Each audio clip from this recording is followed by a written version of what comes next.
Hi everyone, it's Eliana with a card share using the Simon Says Stamp October card kit. I'll be using the stamp set that comes in the kit, and that stamp set is called What's Brewing. I took a piece of the pattern paper that came in the kit and I wanted to stamp it in the bottom corner where there would be some shadowing in the coffee cup. That way I wouldn't have to color it in or anything like that. I took advantage of the distress on the pattern paper. I'm using paper tray ink, dark chocolate ink, to stamp my image, and I will be using the smiley face with the tongue sticking out, and also be stamping it in the same ink color. Once it's stamped, I'll be trimming it out, and at first I wanted to use the dark paper that came in the card kit and paper piece the coffee cup, but I decided not to do that. It just took too much time and it was such a little piece, and I ended up just using my Copic colors to color in the coffee portion.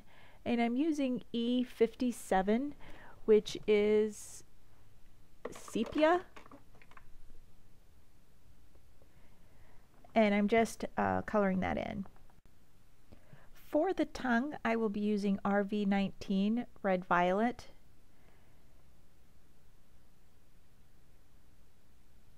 And then I cut this part out of the video. I'm not sure why, but it just didn't make it onto the video. I just took some distress ink and I just distressed the bottom portion of the card panel, and I'm using the vanilla cardstock that came in the kit.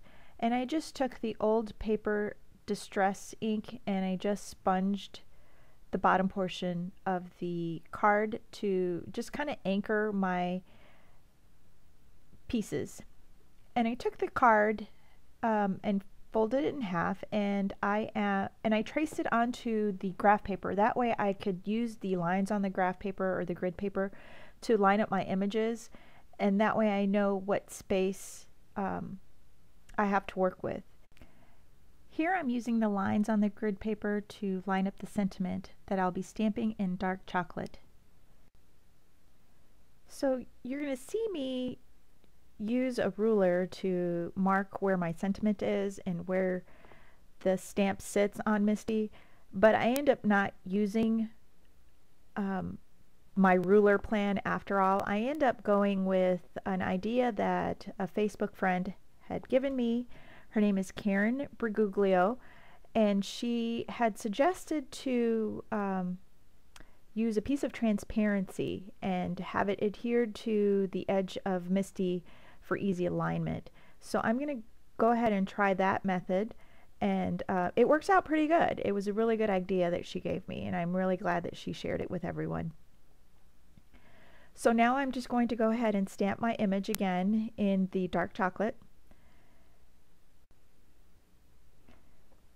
Okay, so once my sentiment has been stamped, this is where I decide that I'm going to take a piece of transparency, and the transparency is cut to 6.5 by 8.5, and I've just laid it and nestled it against the side of MISTI, and now I'm stamping it in the same dark chocolate so that I'd be able to see it easily. And I end up adhering it to the top. Karen had suggested to adhere it over to the left on the ruler that's on the left, but I decided to adhere it to the top because my card needs to move from side to side, and I need to be able to stamp off the left hand side, and so I end up adhering it over to the left. So now I am trying to figure out where my marks are, since I used a piece of post-it tape. And what I had wanted the post-it tape for across there is so that when I move my card, I have something to butt it up against. And I'm not consistent with that, but I end up just going off of what the transparency shows. So I am using the transparency as a way to line things up. And so now that I've got it lined up, now I'm going to use my magnet. I'm going to flip this up and just put my magnet down. I'll flip the transparency up, and I'm changing inks, and I'm going to be using the craft ink from paper tray. And I'll be building my background with this one stamp using the transparency. So now I'm just shifting it over to the other side, and I'll just continue to stamp in this manner. Using this card kit was a bit of a challenge. I really loved the papers that came in it. They were very bold, and the stamp set is unbelievably cute, but once you take a look at the gallery, it's really hard to not come up with a design that someone else hasn't done already, because it's just a simple stamp set. And so I just had to really think about something different to do with MISTI that I could show you with this card kit. And I'm hoping that maybe I can have time to do another video soon. And but it is an unbelievably cute stamp set.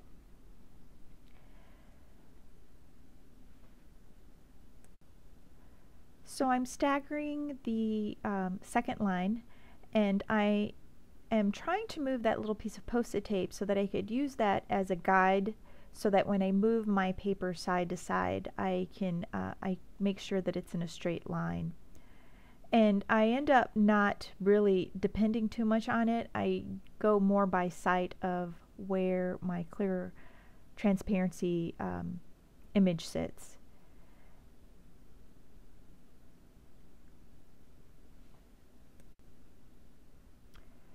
So I've gotten to the very top of the card, and I want to be very careful here at the top, because if your sentiment at the top is a little off, then it's going to make your whole card look crooked. So you need to be very careful when you stamp the very top, just so that it's as straight as you can get the words, and have all the words be the same distance.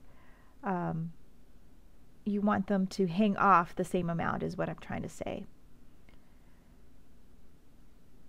And when I get to the very corner, I do end up right in the very bottom of MISTI, and so the hinge is pushing down on the paper, but it doesn't dent it or anything. So now to stamp the bottom of the card, I have to switch the tape down to the bottom, and so I'm careful to move the not to move the transparency from where it is. And so now I'm stamping at the very bottom, and just lining things up again and staggering my sentiment. And also with the bottom row, you want to keep in mind that you want to make sure that the words hang off the edge of the cardstock the same amount. That way it looks stamped even, and you don't want to have part of a word be different than another, and then that way it'll really make your card look crooked if the bottom or the top row aren't stamped evenly. So now I'm to the end of the card.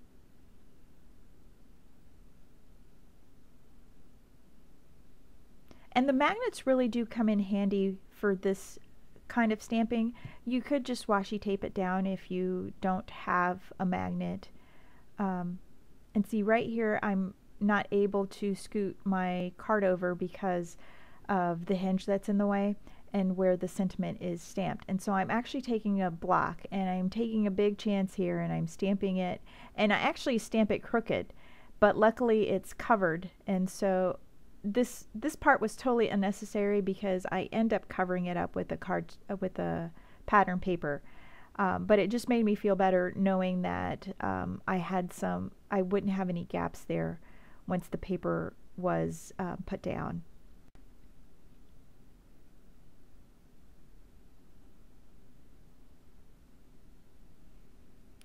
So I'm going to remove the transparency, and what I plan to do is I'm going to highlight that very dark Mocha Me Crazy with some paper tray ink aqua mist, and it matches pretty good with the blue that's in the paper strip that I'm going to place in the left. And so once I get that stamped in place, I'm going to go over it again with some Versamark. And I just really love being able to do this where you can just go back and stamp on top and you don't have to worry about lining things up. You just, you know, re-ink it in the Versamark and then just close the lid and there you go. So now I'm going to be using some sparkle embossing powder, and I don't know what brand this is. I've had this forever and it's lasted for a long time, and I really like using the sparkle one. And I'm just warming up my heat tool, and I'll just be melting that embossing powder. And this paper is really thin and it did kind of warp, and so I just heated it from the back. And after some time it just really does flatten down on its own.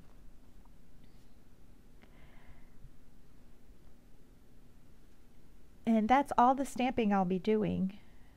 What I do now is I'm just going to add some adhesive to the back of my strip.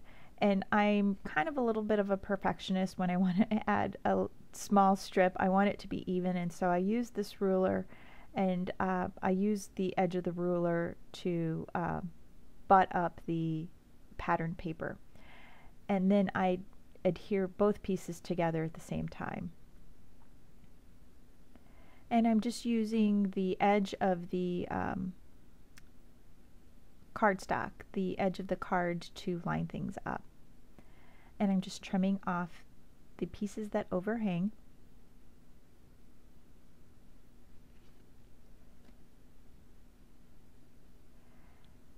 And I'll be using some foam adhesive to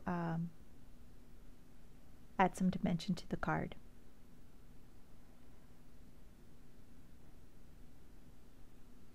And I like using this inexpensive mounting tape. It doesn't need to be archival safe because it's a card and there's no pictures on it, and so I'm okay with just using the more inexpensive brand.